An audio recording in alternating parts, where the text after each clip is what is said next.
Hello, everyone, and welcome. My name is Lori Arena, and I am parish nurse at Holy Trinity Church in Westfield, New Jersey, and your moderator for this evening's program. Together with Holy Trinity, together with Trinitas Regional Medical Center, we are delighted to present to you tonight's webinar, A Healthy Heart and Healthy Brain Leads to a Healthier You.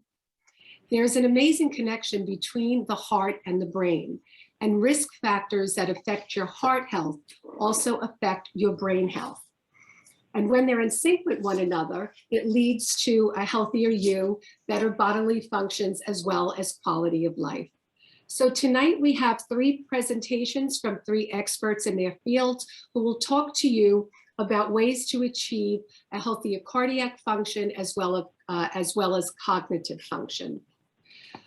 Just a couple of household items. I seem to have sent everybody the presenter's Zoom link instead of the audience. And that's why we're having this technical difficulty. So everybody seems to have my name. So I apologize for that. There is a section in the bottom of your screen, the chat box, where you could put any comments down. And also there is a Q&A section at the end of the 3 presentations. We will have a question, you'll be able to ask any of the presenters questions. This is also being recorded, so it'll be on our website for future use. So now we'll have our first presenter. About 47. If everybody would just, Okay. So we have our first presenter, Dr. Razon Shamoon, who's an interventional cardiologist at Trinitas Regional Medical Center. Dr. Shamoon? Hi, how are you guys? Hi. Hi, I'm very happy to be here tonight to talk to you guys about heart health and a specific topic that's near and dear to me, which is specifically heart attacks. Just a quick note, you can rename yourself if you go to the participants list and right click, you can write your own name in if you guys want to change that.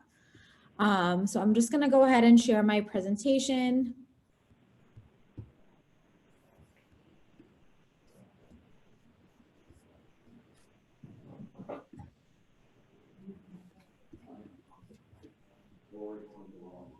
Okay.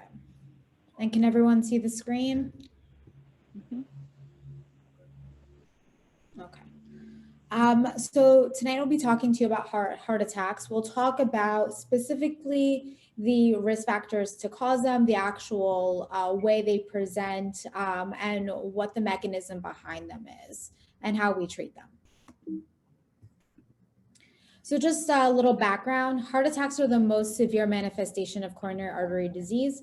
It affects about 2.4 million deaths in the United States, but it's really a worldwide problem. There's over 4 million deaths in Europe and Northern Asia, and more than a third of deaths in developed nations annually. So it really affects everyone. The rate of heart attacks have been improved over the last couple of years, and it's been a reduction in death just from heart disease in the recent decades due to our better therapies and really emphasizing lifestyle changes. But heart attacks still retain a very substantial footprint on global health, affecting about 7 million individuals worldwide every year. So like we said, since the mid-90s, the proportion of one kind of heart attack, the ST elevation myocardial infarctions, have really decreased. And then there's been a smaller increase in the non-ST elevation myocardial infarctions. And we'll talk about those and what the difference is. So these days, the non-ST elevation myocardial infarctions, those are a fancy word for heart attacks, that comprise most of the heart attacks that we're seeing. And we're also seeing the 1-year mortalities for ST elevation heart attacks and non have really improved due to our techniques, our pharmacologic interventions, and our preventative measures, which are pretty much the most important thing. So specifically, what is a heart attack? So you have your heart muscle and you have arteries that supply the heart muscle. These are the arteries that we worry about in terms of when you have a heart attack. What happens is you end up with a very severe blockage, could be 90% or to 100%, causing just a decrease in blood flow to the muscle that specific artery is supplying. What happens is you're starving that muscle, and that muscle starts to die or necrose. And what happens is that causes symptoms, chest pain, trouble breathing. And then we see those changes also on the EKG. And all those things together make up a heart attack. Just so, you know, we're simplifying things a little bit, but there are actually 6 different types of heart attacks, but we're going to specifically go over the type 1 myocardial infarctions, type 1 heart attacks. These are the ones that we try to prevent, treat very acutely as soon as we see patients. So what happens? What is the actual mechanism behind these heart attacks? So the first thing to know is that there's a process called atherosclerosis. Atherosclerosis is the actual process of fat, cholesterol, inflammatory cells, and smooth muscle cells that actually start to infiltrate the wall of the arteries. With risk factors being elevated, like high blood pressure, cholesterol, these cells actually they deposit more into the wall of the artery. Now, what happens is once it gets large enough, it can cause a significant blockage to that artery. But even just a 30–40% blockage is what we're actually more worried about, because what happens is there's a cap that overlies the blockage in the artery. And this cap can actually rupture or erode, and the inside of the cell actually attracts a lot of blood cells. So what happens is a clot overlies and covers the whole entirety of the artery, or maybe 90% of the artery, and that's the mechanism behind a heart attack. So our type 1 heart attacks can be classified into a partially occluded thrombus, which is a partially occluded artery, or just fully occluded. They present a little differently on our EKGs. One shows SC elevations. This is what we're talking about when we say SC elevation myocardial infarction, and this is seen on the EKG. And the other one might show other kinds of changes on the EKG, like ST depressions, where this segment here dips below the baseline. Then we also check blood levels. There are certain biomarkers that your heart leaks out when they get damaged. And this is these things combined together help us with the diagnosis. Then we're able to classify patients further into what kind of heart attack they have, and then we're able to treat them accordingly. So not just this, but we have different, other than the main mechanism of the thrombus and the plaque erosion or rupture, there are other kinds of heart attacks you can get. The one is spontaneous coronary artery dissection. I want to touch upon this a little more because this affects younger females, usually it happens during when they're pregnant or right after they give birth. It can happen with patients who have fibromuscular dysplasia, which is a disease that affects mostly women. So there is a misnomer that young women can't have heart attacks, but they can. So this is one mechanism that is under talked about, and women they don't tend to seek medical attention when this happens, or they're ignored a little bit more. So I wanted to just show an example of this. This is a heart attack we actually had at Trinitas. Someone presented with an EKG and chest pain showing a heart attack. And then when we looked into the artery, you see this double lumen shadow. This is a dissection. The whole artery is kind of filleted and dissected. This is one mechanism of having a heart attack. And this was a young female who had fibromuscular dysplasia. So let's go over our traditional risk factors. Diabetes is very, very important, and it affects a great amount of people in the United States. Smoking is obviously a risk factor for heart disease. Being overweight or obese, even just being 10% over your what weight you should be at, is a risk factor for heart disease. Physical inactivity, high blood pressure, and high cholesterol. What's not mentioned here also is family history. Family history is very, very important. If anyone in your family has passed away from a heart attack, especially if they were younger on in life, or they've had stents placed, open heart surgeries, these are all very important factors to tell your physician. So then we have our non-traditional risk factors. These are the ones that specifically affect women. If you ever had preterm delivery during your pregnancies, if you were hypertensive, meaning high blood pressure during your pregnancy, if you had gestational, chronic, or preeclampsia, which all were high incidences of high blood pressure during pregnancy, gestational diabetes, and if you just weren't able to lose the weight after your pregnancy, these are all risk factors for coronary artery disease. And these women that have had these complications are at a much higher risk of coronary artery disease than their female counterparts that did not suffer from any of these during pregnancy. Other diseases that specifically affect women are autoimmune diseases like rheumatoid arthritis or lupus. These do preferentially affect women, and they are a risk factor for heart disease. These patients actually tend to pass away from heart disease, not the actual disease that they're affected with. And then radiation and chemotherapy, especially for basically any disease, can affect your heart, but specifically for breast cancer because of the location that it's in. So that's a risk factor in itself. And depression, mental health does play a role in increasing your risk factor of coronary artery disease. And we tend to undertreat depression as well. So how do these people present? Our traditional heart attack symptoms, they're still, they hold well for men and women. They would be pain in the chest, radiating to the arm, the neck, or the jaw, just unexplained sweating, just shortness of breath, or you can have an uneasy feeling like nausea and heartburn and indigestion or abdominal pain.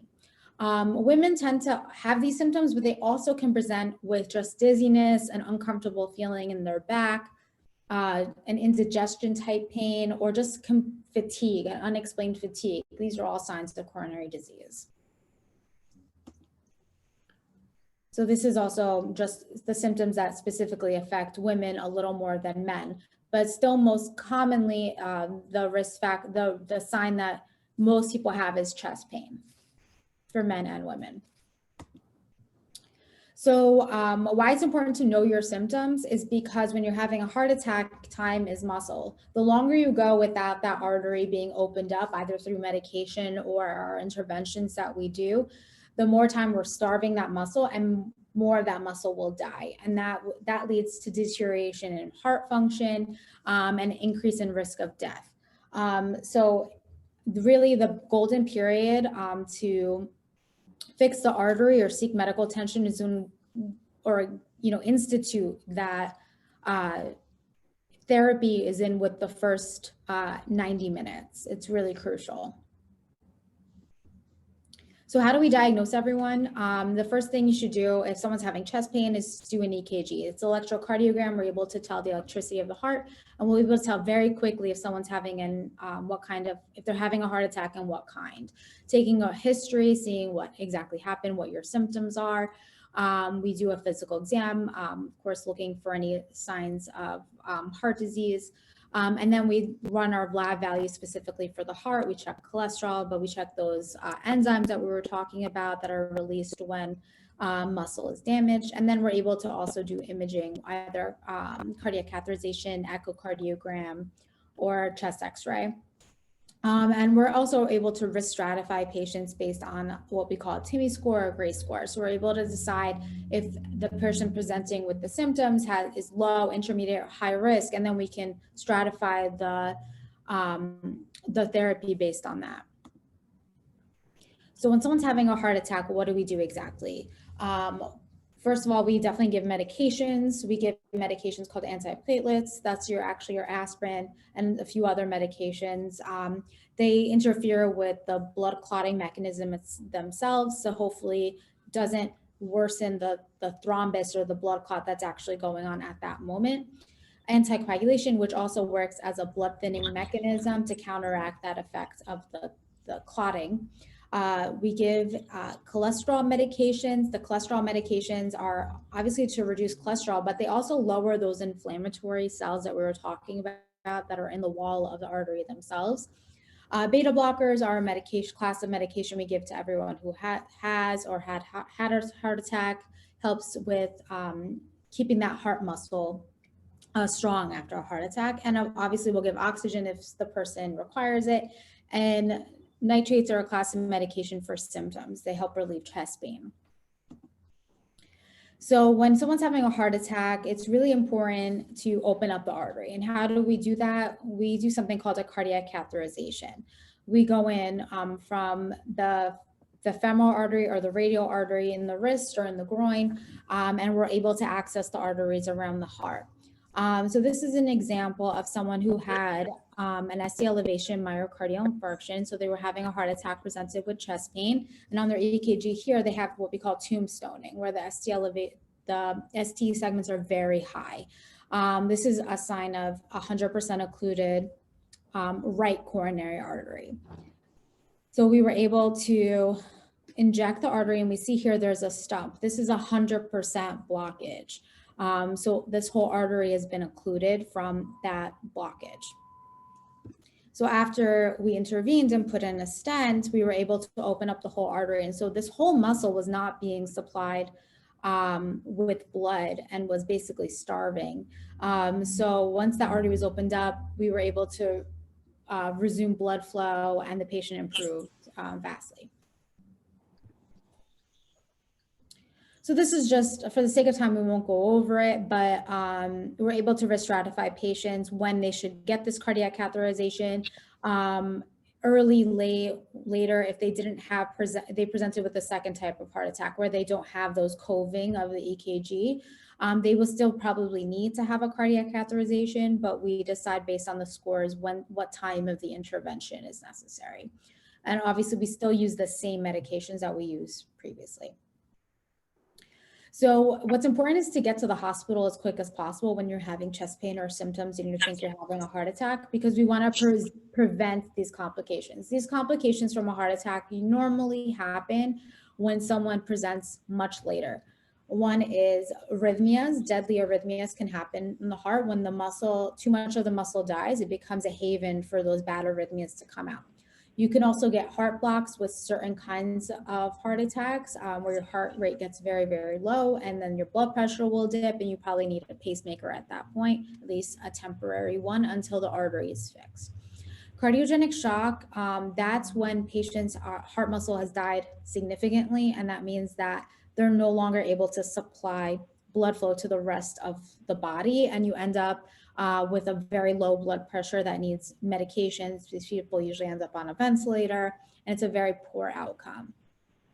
They can have strokes, and the wall of the muscle itself can rupture in the heart, and this usually causes sudden cardiac death. So we're trying to prevent these things by getting patients to the ER faster, seeking medical attention quicker, and getting diagnosed as soon as possible so that you don't have these issues after the heart attack. So after the hospital, the most important thing is going to be your lifestyle changes. You know, patients need to understand that they need to stop smoking if they're smoking. They need to start a diet that's conducive to cardiac health. And they need, we like to send patients to cardiac rehab, which is basically physical therapy for the heart. At that point, they're able to see what their level of activity is and how active they can be safely. And obviously, we need to talk to people about beginning their exercise programs and what works best for them. Usually, patients return to work within 2 weeks of a heart attack as well.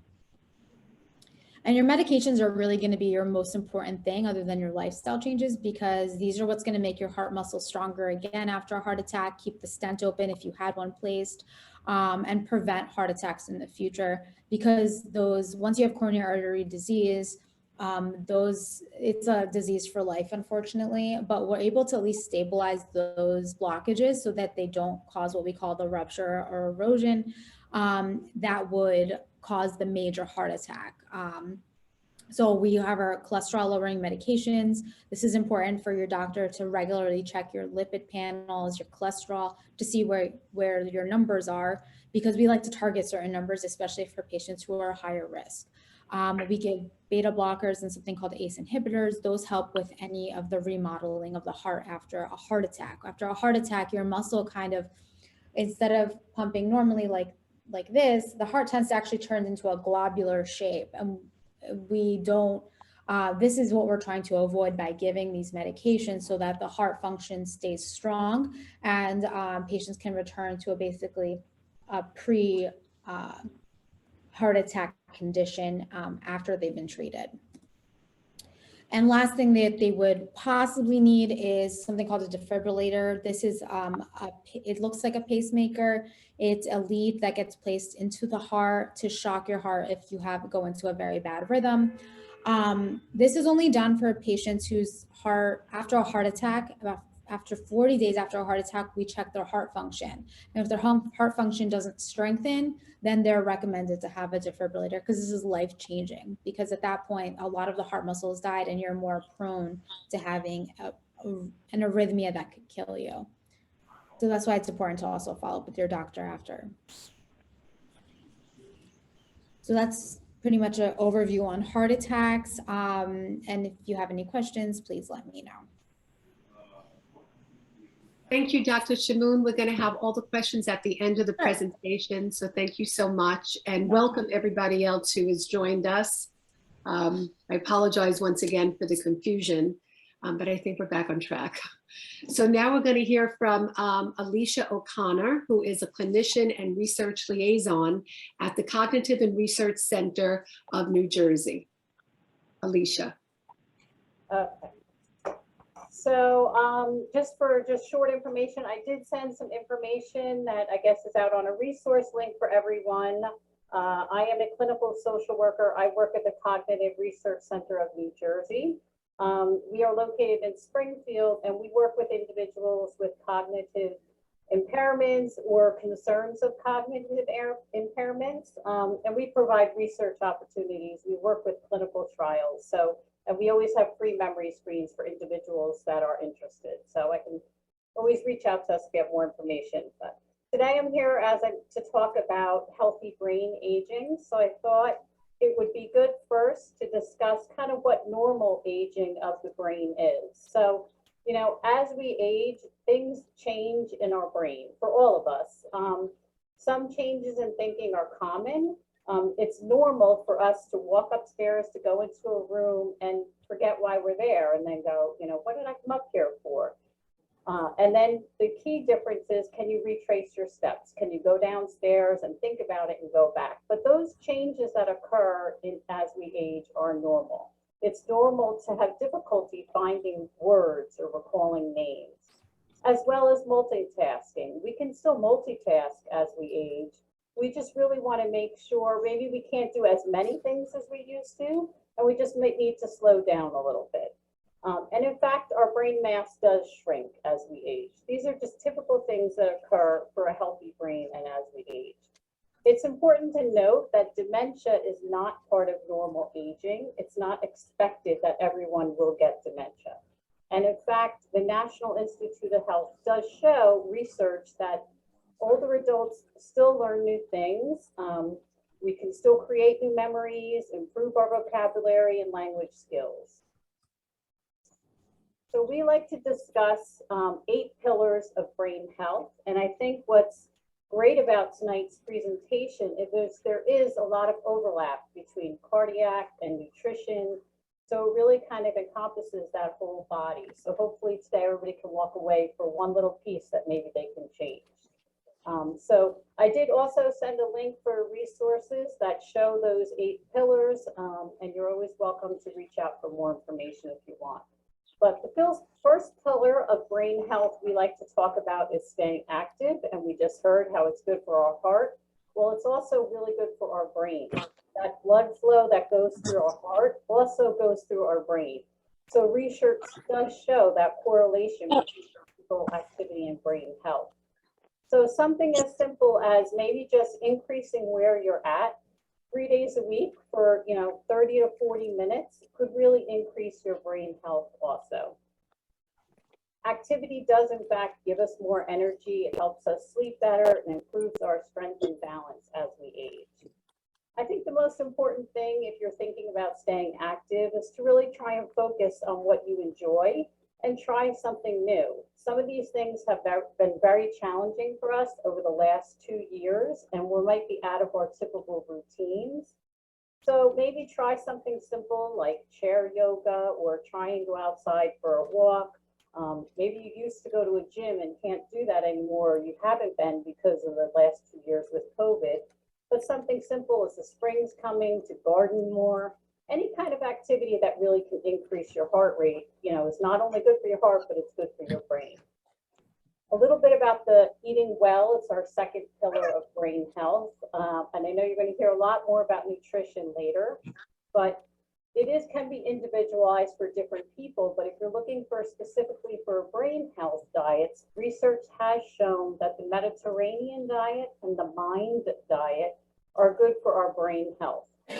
So these are things you might want to consider, just kind of in general, increasing fruits, vegetables, you know, whole grains, lean meats, and really trying to limit some of those sweets and processed foods. I always like to remind people it's never too late to start. Sometimes those small changes can make a big difference.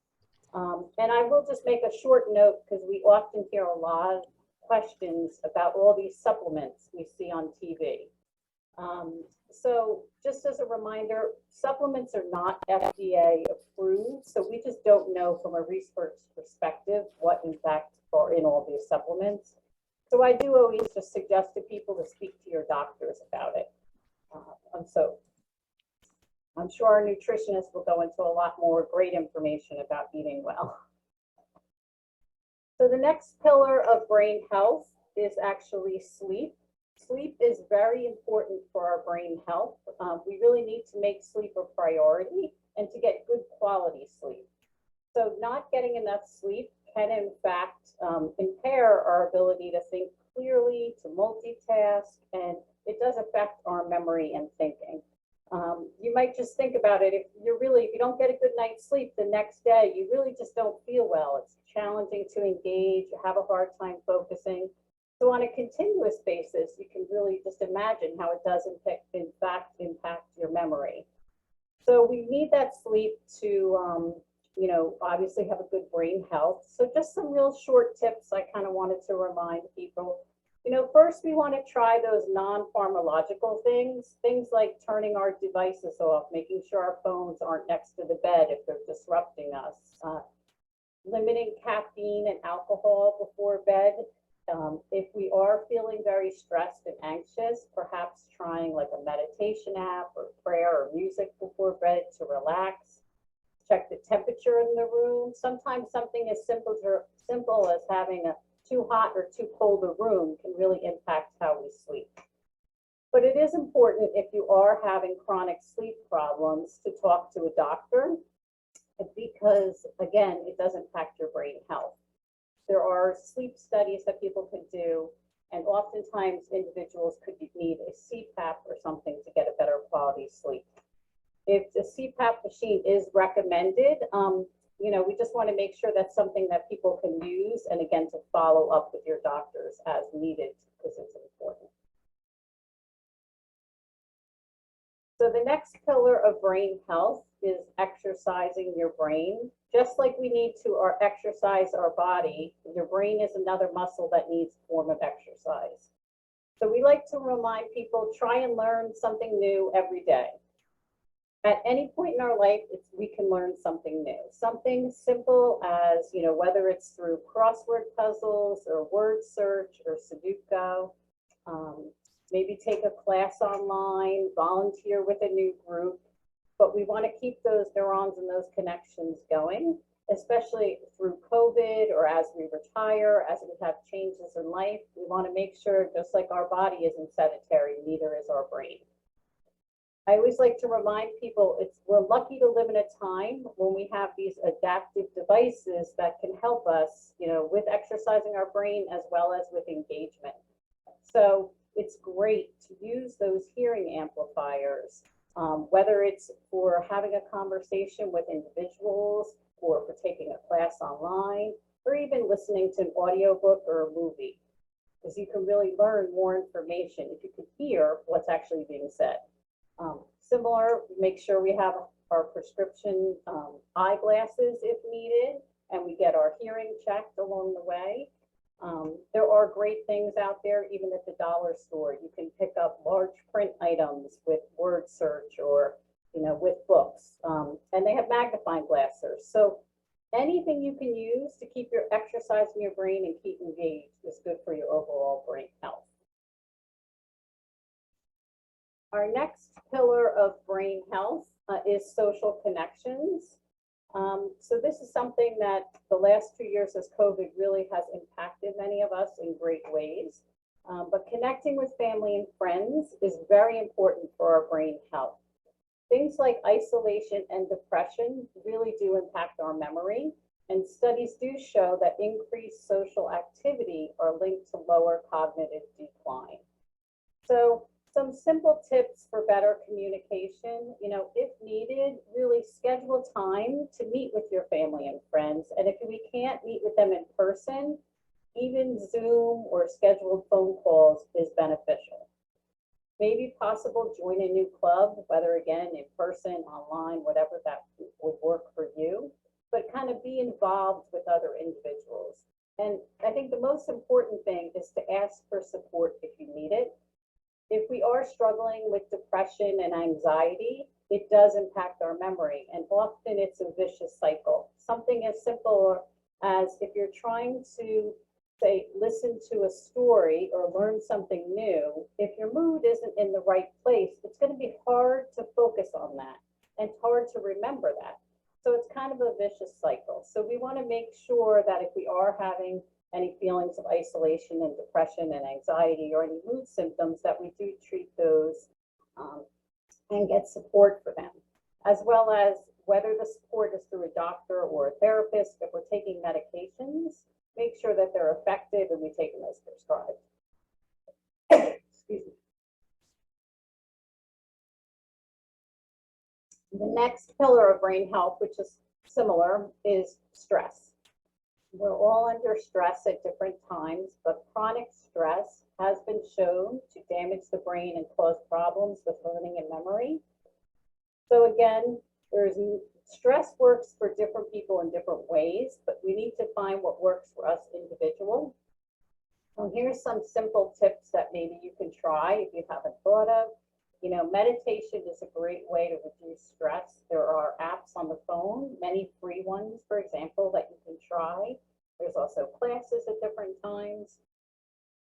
Yoga is another thing that has been shown to reduce stress. You could try, there's different yoga classes online or in person now. Tai Chi, even things like adult coloring, prayer, mindfulness. These are all great things that can reduce stress. Sometimes we just need to acknowledge it and find a simple way to reduce it what works for us. So the next pillar of brain health is controlling our risk factors. Just like we have our risk factors for the heart, we also have risk factors for brain health. And these are the most common risk factors. I always like to remind people all of those lifestyle factors that we were speaking about can help in lowering your risk for cognitive impairments. So some of the higher risk factors that to be aware of, just being of the female sex is a higher risk factor than a male, as well as genotype. Often it's important to know our genetics, but if we can use some of the lifestyle factors that we spoke about, as well as following up on doctor's appointments and noticing any changes early, then we can help to lower our risk. Certain medical conditions, such as heart disease, diabetes, hypertension, are also put us at a higher risk for memory problems later in life.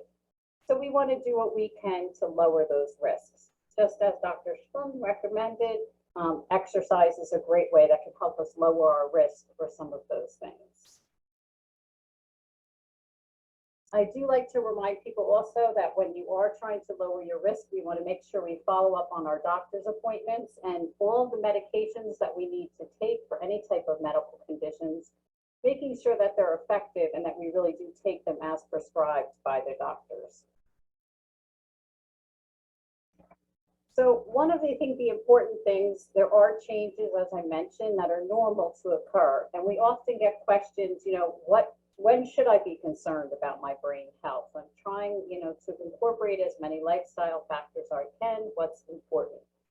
So these are just a few of the signs and symptoms of dementia that are times that maybe you might be a little more concerned for yourself or for a loved one. So it's Some of the signs and symptoms might be something like memory loss that really impedes someone's daily activities. So, for example, maybe they're paying bills and they're noticing that you're forgetting to pay bills on a regular basis. Or you're always making a recipe your entire life, and all of a sudden, you know, you're unable to remember that recipe and where it is and how to make it. Or you aren't just able to get dressed the way you used to get. So those things that are really impeding your daily activities are a symptom that something's to be changing within your brain health. Another thing is changes in planning and problem solving. Also difficulty completing familiar tasks, things you've done your whole life, or someone has done their whole life, now you're noticing is a lot more challenging than it used to be. Some other signs and symptoms are confusion with time and place, problems with words and speaking. As I mentioned earlier, it's normal to, for example, forget a simple word or to forget someone's name during a conversation, but typically later in the day, maybe even the next day, that word will come back to you. But if on a regular basis, someone is really having challenges with coming up with words when they're speaking, especially common words they use all the time, it might be a sign that something changes could be taking place. Another sign or symptom is misplacing items with no ability to retrace their steps. As I mentioned, it's normal to go into a room, forget why you're there, but can you retrace those steps and be able to figure out why you're going into that room and looking for an item? Decrease or poor judgment, as well as social withdrawal and mood or personality changes could also be a sign or symptom of a dementia or some changes in your brain health. So it's important to note, we do notice that most individuals, about 82% of seniors really are concerned about their memory and their brain health, but in fact, they don't have the conversation with the doctor, and really only about 16% ever receive a cognitive assessment during a routine checkup. So I just like always to remind people, you know, if you are concerned, it's important to talk to your doctor about it. You can always call our center. We do no-cost memory screens, and you know, we can help answer some of those questions about brain health. Is this normal? What else could be going on? What other evaluations would be needed? That is it for my brain health questions. Alicia, thank you. Again? Sure. Thank you so much. That was extremely informative and something that we can really incorporate into our everyday lives. So thank you so much. At this point, we're going to have Nancy Lessner, who is a nutritionist and has had a private practice in Scotch Plains, New Jersey for over 25 years. And please, I encourage people to please type in any questions that you have for any of the presenters, and when Nancy's done, we'll address those questions. Switching our seats. Thank you, Lori. Good evening. Thank you. I'm kind of tying in the two pieces that were so beautifully presented to us because it does all make sense. So, I've worked in nutrition for my whole life, and I have a passion for the subject and a true belief that when we eat certain foods, we not only feel better, but research is starting to prove that it does have an impact. So we always hear the word lifestyle, but what we want to do is really kind of pick out one or two things that could improve our lifestyle regarding our heart and brain health. So one thing I can tell you for sure is that there is a real connection between the heart and the brain. And this was documented in the recent Journal of the American Medical Association, where they studied 15,000 adults over 25 years. And they noticed their degree of heart disease. And then they noticed a percentage of these people were also getting dementia. And what was the common link? Well, the factors that are associated with heart disease, meaning obesity, smoking, diabetes, high blood pressure, and elevated cholesterol, also are risks for developing dementia. The reason is that the brain depends on an ongoing supply of oxygen-rich blood to make the brain function. And what we know is about 15% of the blood that the heart pumps goes directly to the brain. So if our arteries are clogged, you can see that it would impact your brain function over time.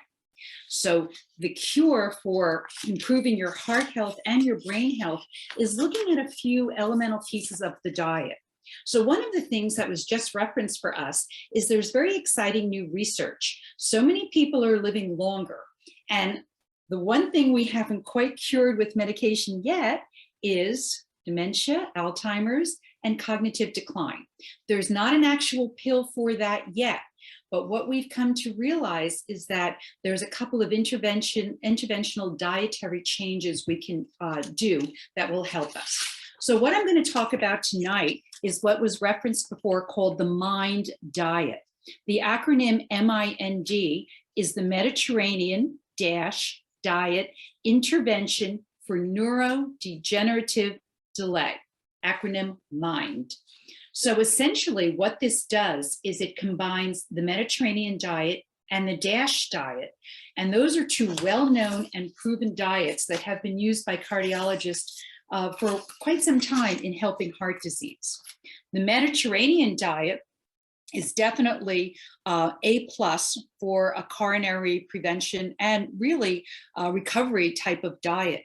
The Mediterranean diet relies on fish, it relies on beans, it relies on nuts, olive oil, and kind of just a clean way of eating. We kind of refer to it as eating the earth, eating things that come from the earth and things that are somewhat plant-based. So if anybody really wanted to say, what could I follow to really work on my heart health? I always would say the Mediterranean diet. There's lots of books out on it. There's lots of literature on the internet, and it's really kind of super easy. It's not big recipes. It's simple, clean eating.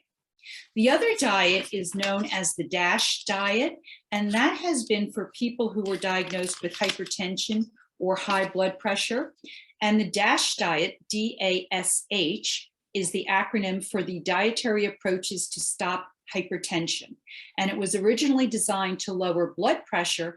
And any of you who are listening who have high blood pressure, you definitely know that to control hypertension is to lower your salt or sodium intake.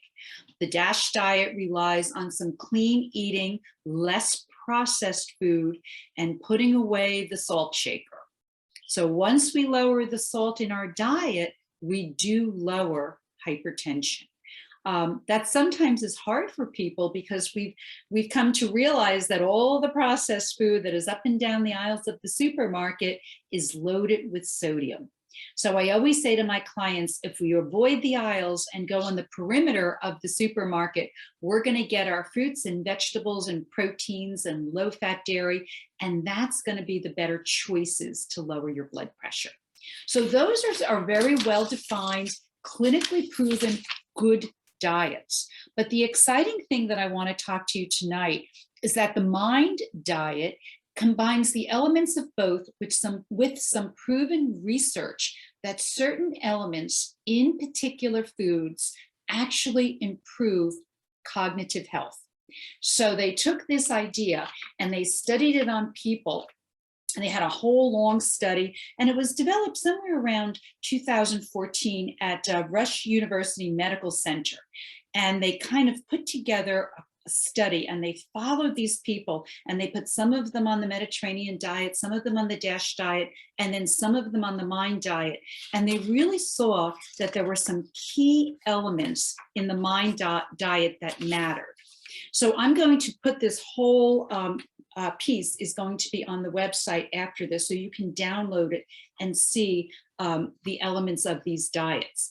But the MIND diet really relies on some key elements. And the first one is eating tons of green leafy vegetables, particularly dark green in color.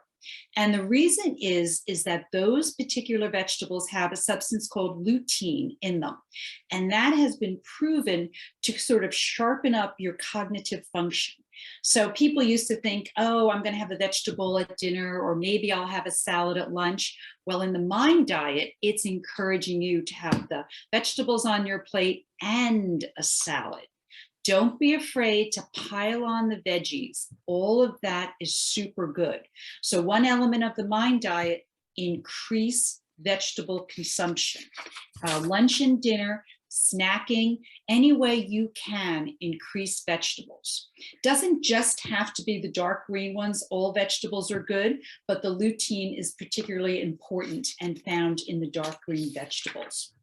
Nuts are an element that's been noted in the Mediterranean diet, and they have been found to be super important because they have monounsaturated fat.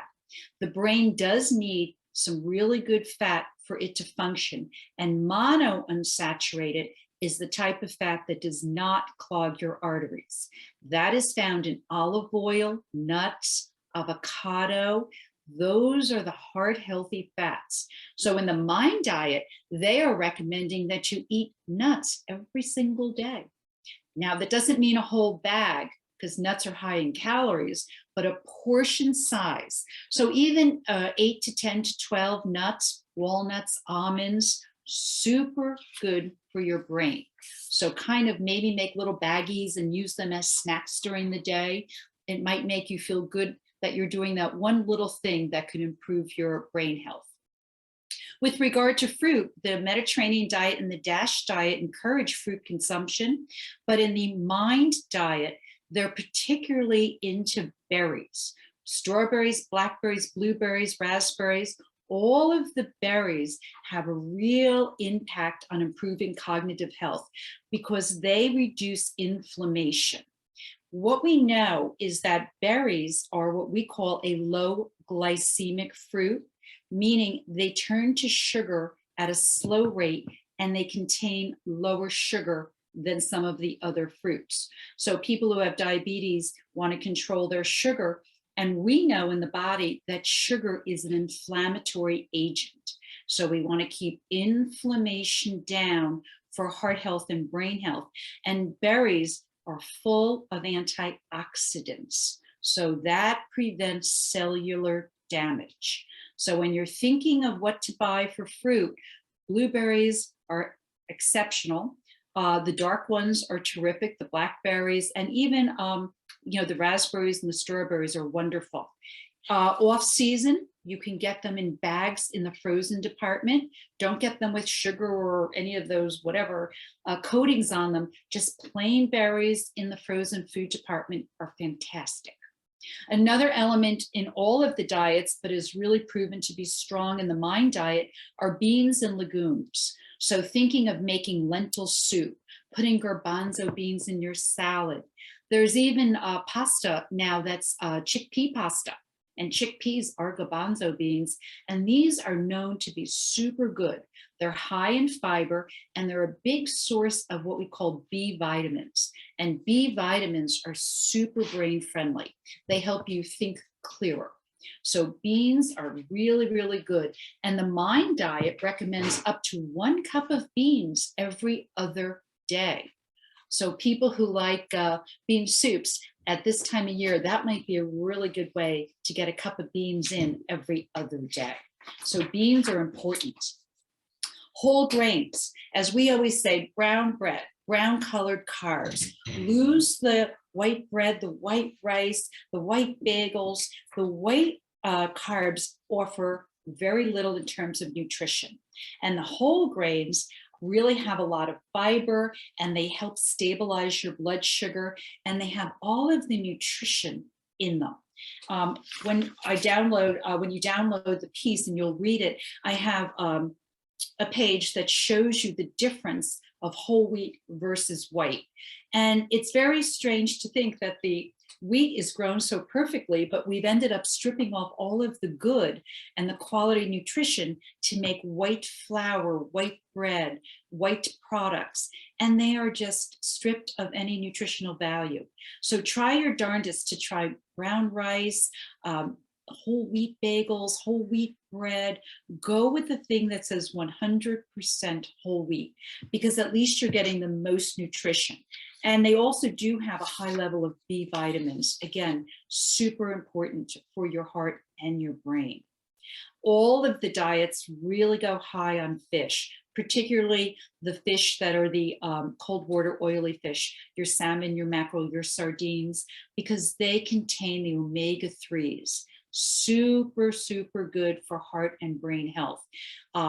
Fish oil, some of you might be familiar with fish oil as being something that has been studied frequently about improved brain function.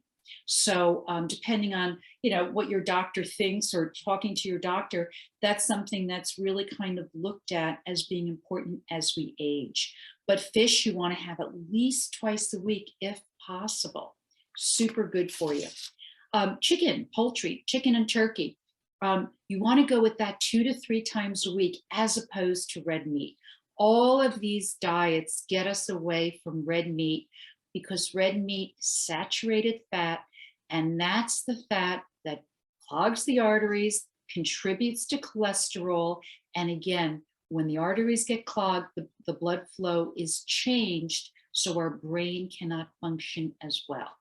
So again, choline is a substance found in poultry that's really been proven significant in improving brain health.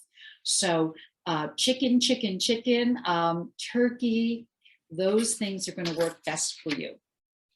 Olive oil as opposed to butter. So if you're thinking of putting butter on your bread, going with the dipping in the olive oil is the better idea. Butter is a saturated fat, and again, saturated fats are the fats that are not as healthy for us. Now, in the MIND diet, I don't want you to think you can never have butter or never have meat. We do have some recommendations that when you download, you'll see. So once in a while, you'll have butter, but then you'll go to olive oil, and you try to be balanced and moderate with your approach. But olive oil is preferred because it's loaded with antioxidants, it's monounsaturated, and it really is your heart healthy choice. The MIND diet really goes high on red wine. They really are looking at the component in red wine, which is resveratrol. And resveratrol is something that actually has had a lot of study, and it's a component that has been shown to really improve brain cognition. So resveratrol is found on the skin of the red grapes. And when they do a lot of these longevity studies, a lot of people in Italy have these really, really long lives. And they found that it's the red grapes, the red wine, and the diet that they're eating. So resveratrol is a polyphenol, that's the name of the substance, found in the grapes in red wine. It is, if you're not a drinker or don't want to drink red wine, you also can have take resveratrol separately. Again, depending on what medications you're taking, ask your doctor, but it is sold separately.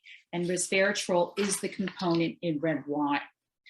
So on the MIND diet, the things that you really want to kind of avoid are, we said, the red meats, maybe once a week at most, the butter and margarine. We want to pull away from that with, maybe you have once a week you have butter on something, but trying your darndest to pull away from that.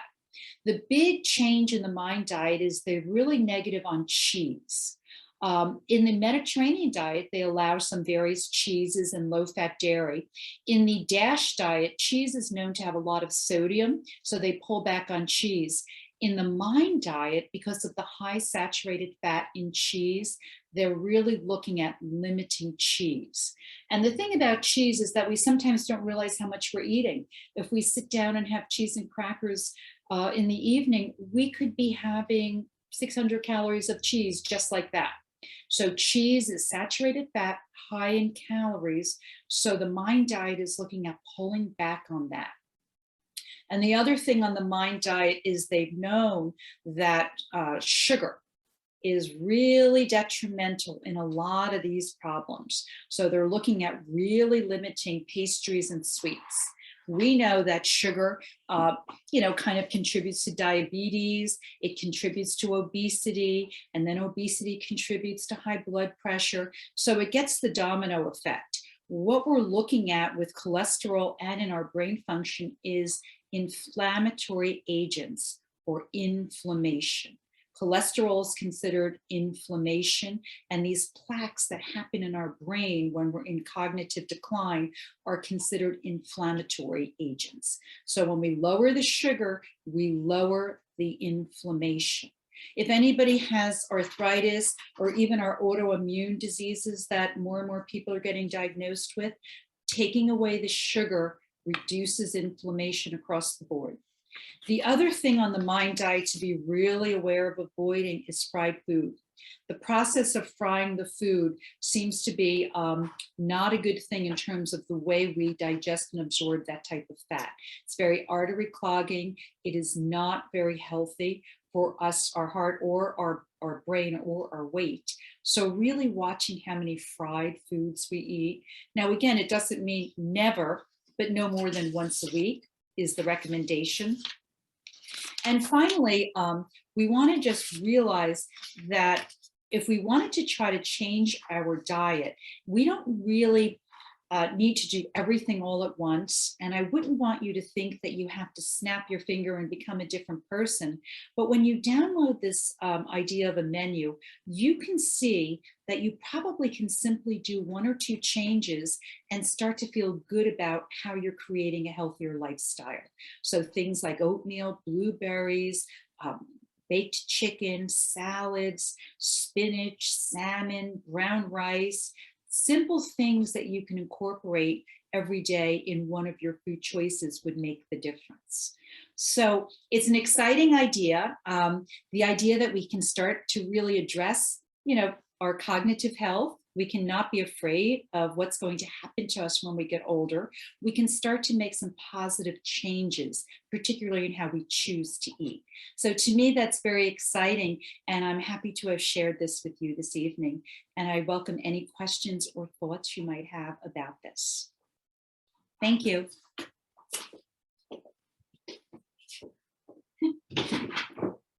Hello, everyone.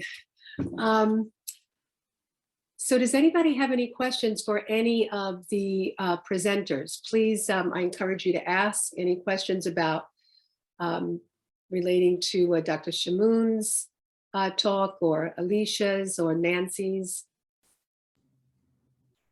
The information's been just great. The MIND diet is something that was very new to me. So on my way home, I'm going to go get some blueberries, salmon, and some red wine. But wonderful information. I'll just wait a couple of seconds to see if anybody wants to ask anything. This is recorded. It will be on our website, Holy Trinity website. There'll be resources there, a copy to their presentations. And thank you all for your patience in the beginning. I'm glad we were able to work out the kinks. All right, well, thank you, everyone. And again, it was so nice meeting some of you out there. So, oh, wait, I do have one question. Wait. This is for Nancy. The ingredient from the red wine, if you do not drink it, is that something you have to have a prescription for, or is it over the counter? Hello, the ingredient is Resveratrol, and it is a supplement. So I always say, being very honest to you, I would ask your doctor. I would not add a supplement unless you ask your doctor, because we don't know what other medications you're taking, but it is, it has been in a supplement form now. Thank you. Any other questions? Okay, well, thank you for joining us this evening. I hope everyone found it as informative as I did, and God bless. Good night. Thank you.